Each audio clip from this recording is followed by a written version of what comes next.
On the morning of the 17th of December 1944, the temperature in the Belgian Ardennes had dropped well below freezing. The ground was locked under a sheet of ice and snow. The sky sat low and gray, pressing down on the pine forest like a lid. American soldiers from the 285th Field Artillery Observation Battalion had been captured near the crossroads village of Bagnères, just outside the town of Malmedy. They had surrendered. Their weapons were gone. They stood in a frozen field with their hands raised or clasped behind their heads, breath fogging in the bitter cold, waiting for the routine processing that the laws of war required. What happened next was not routine. Soldiers of the SS Panzer Division Leibstandarte SS Adolf Hitler, the column commanded by Obersturmbannführer Joachim Peiper, opened fire on those men where they stood. When the shooting stopped, 84 American prisoners of war lay dead in the snow. Some had been shot at close range. Some had been beaten before dying. At least a handful were still alive when SS soldiers walked through the field and fired single shots into those who moved. According to testimony later submitted to the Dachau Tribunal, survivors who managed to flee into the surrounding woods heard those final methodical shots echoing across the open ground as they ran. Peiper's column did not stop. It kept driving west. Joachim Peiper was 29 years old at the time of Malmedy. He had joined the SS at 18, served as Heinrich Himmler's personal adjutant, and led armored operations on the Eastern Front that had already drawn accusations of civilian massacres in the Soviet Union. He was, by any measure, a product of the most ideologically saturated institution the Third Reich had ever built. His men called him Blowtorch, not as an insult, but as a point of pride, referencing reports that his unit had burned villages on the Eastern Front. He wore the Knight's Cross with oak leaves and swords. He was the kind of officer the SS celebrated. When American commanders first received word of what had happened at Bagnères, the reports were fragmentary. Soldiers who had escaped through the woods arrived at American lines half frozen, some with blood on their coats. Their accounts were almost too systematic to process not the chaos of a firefight, but an execution, a field. Columns of prisoners, then gunfire, then silence. By December 18th, the First Army had opened a formal investigation. The bodies were not recovered until January 1945, after American forces retook the area during the final collapse of the German Bulge offensive. First Army investigators moved through the snow-covered field at Bagnères and documented what they found. The dead had been stripped of personal items. Several showed wounds consistent with close-range pistol shots to the head. The ground beneath the snow was dark with frozen blood. According to a combat report filed that week, Captain Kavanaugh of the First Army Judge Advocate Section noted simply, "The physical evidence is consistent with systematic execution, not combat." The investigation ran parallel to the final months of the war in Europe. Names were collected. Witnesses were interviewed. Survivors gave statements that cross-referenced against one another with remarkable consistency. By the time Germany surrendered in May 1945, the U.S. Army had built a case file that ran to thousands of pages. George Patton's Third Army was not directly involved in the Malmedy investigation. The massacre had occurred in the First Army sector. But the men of Patton's command knew what had happened at Bagnères. In the weeks following December 17th, the story had moved through American units across the Ardennes like a current. It changed the way soldiers fought. It changed what they expected. The unspoken calculation that surrendering to the SS carried particular risks, that calculation had always existed in the back of some men's minds. After Malmedy, it moved to the front. Patton himself, writing in his diary in the days following the massacre, did not mince language. He referred to the killings with the directness that characterized everything he committed to paper, not strategic analysis, not bureaucratic distance, but a soldier's raw reading of what had been done to other soldiers. His view of the SS as an organization was already formed well before December 1944. The events at Malmedy only hardened it. The Bulge ground on through January. Peiper's column, which had been the spearhead of the entire German offensive, ran out of fuel near La Gleize, Belgium, after one of the most aggressive armored thrusts of the entire Western campaign. By Christmas Eve, the column was surrounded, out of ammunition for its heavy weapons, and reduced to infantry. Peiper ordered his men to abandon their vehicles, including 67 tanks and armored vehicles, and break out on foot through the American lines. An estimated 800 men made it back to German lines. The Tiger tanks, the half-tracks, the dead, all of it was left behind in La Glisse. The breakout did not save Peiper from what was coming. The war in Europe ended on the 8th of May, 1945. Within weeks, American investigators were hunting the leadership of the 1st SS Panzer Division with the same systematic energy they had applied to the physical crime scene at Baugnes. Peiper was captured in May, 1,945 inches, the Austrian Alps. He was, by that point, 29 years old and already a documented subject of multiple war crimes investigations. He was calm in captivity, according to the accounts of the American officers who processed him, articulate, composed, the kind of man who understood perfectly what was coming and had apparently decided to face it with the bearing his training had given him. The trial came together at Dachau in a particular and deliberate irony of American military planning. The very complex that had housed one of Germany's most notorious concentration camps was converted into a U.S. Army Military Tribunal facility. Between May and July 1946, the Malmedy case, formerly titled United States versus Valentin Bersin et al., but known universally as the Malmedy trial, prosecuted 73 defendants from the 1st SS Panzer Division.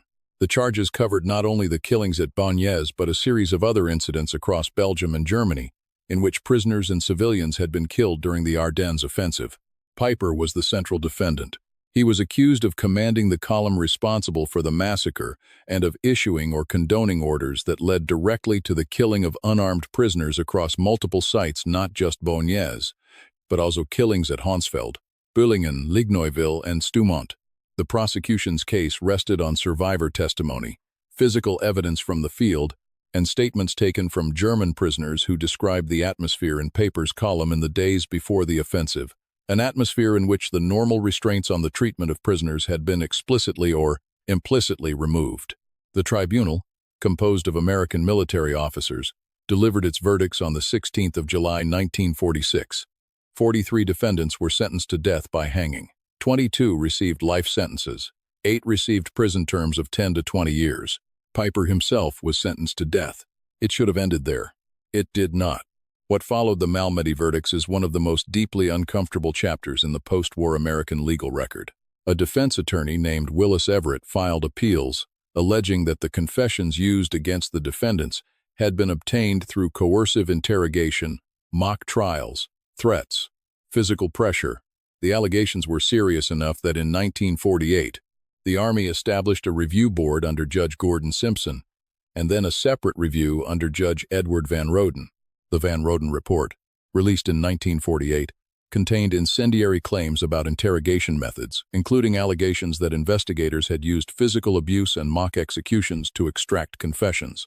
Those claims were seized upon immediately. Senator Joseph McCarthy, who would later become famous for very different theatrics, took up the cause of the Malmedy defendants with a ferocity that stunned some of his colleagues.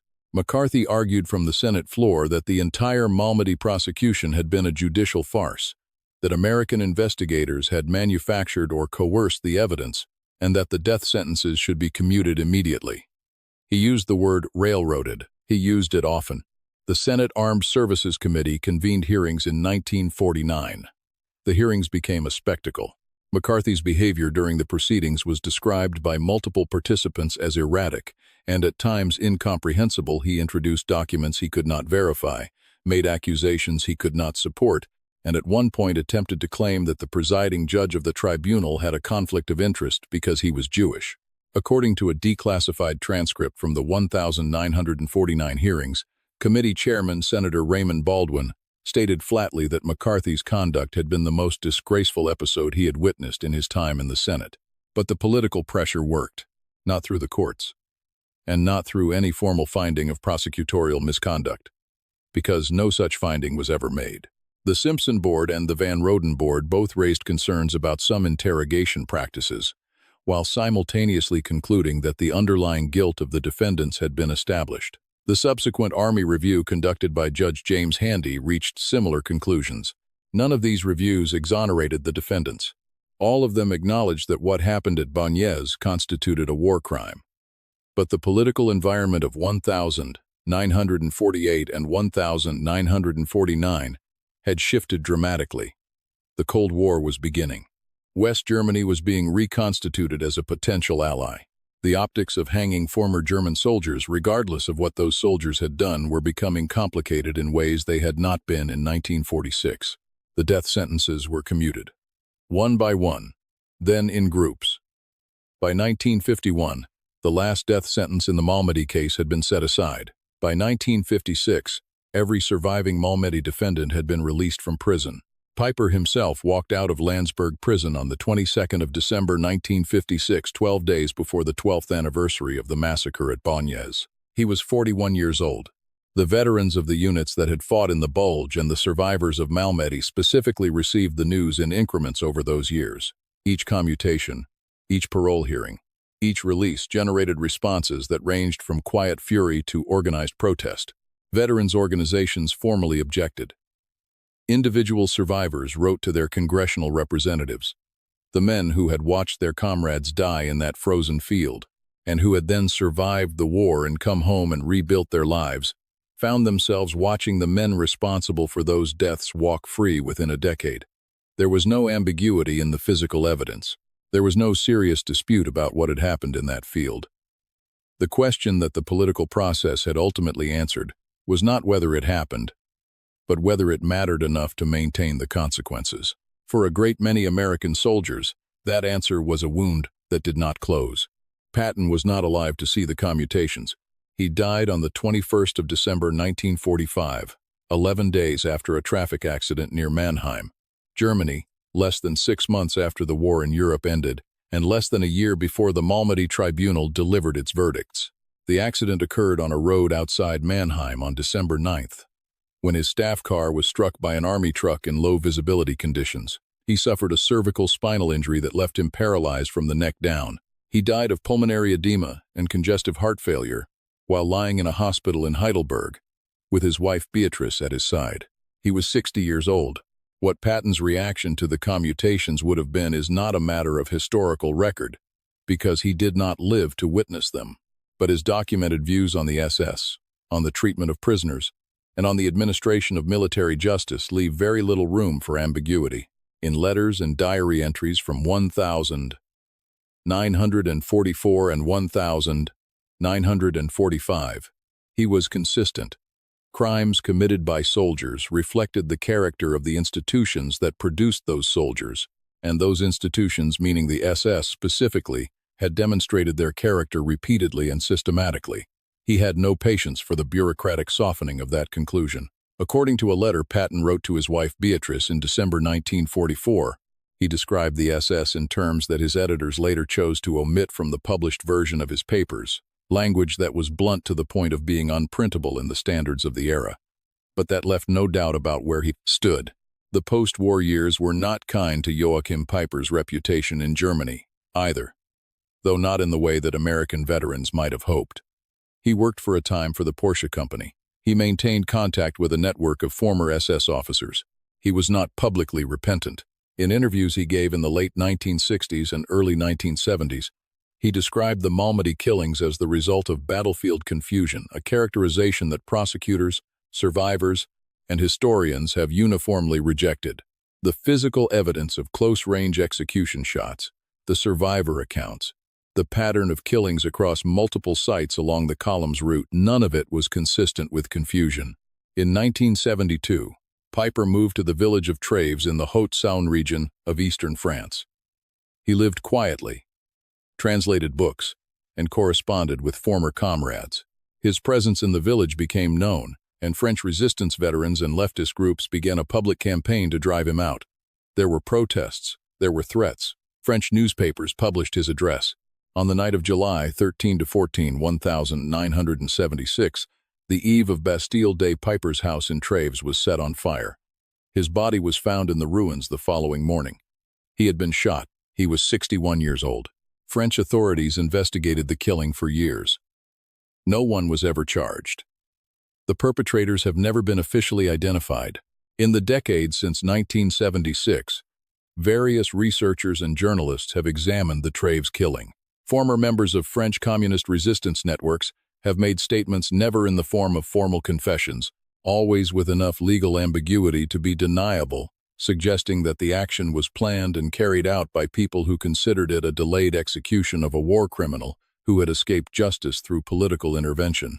The French state has never closed the case, and it has never produced a prosecution. The field at Bagnères is marked now by a memorial. It was dedicated in 1989, 45 years after the killings. The names of the 84 American soldiers who died there are engraved in stone. They were from across the United States: farm boys from Ohio, factory workers from Pennsylvania, men from the South and the Midwest and the Pacific Coast, who had been drafted or had enlisted and had ended up in a Belgian field in December 1944, with their hands in the air and the winter closing in around them. Their average age was 23. The Malmedy Massacre did not become famous because it was the largest atrocity of the Western campaign. It was not. German forces committed larger killings in France and in the East.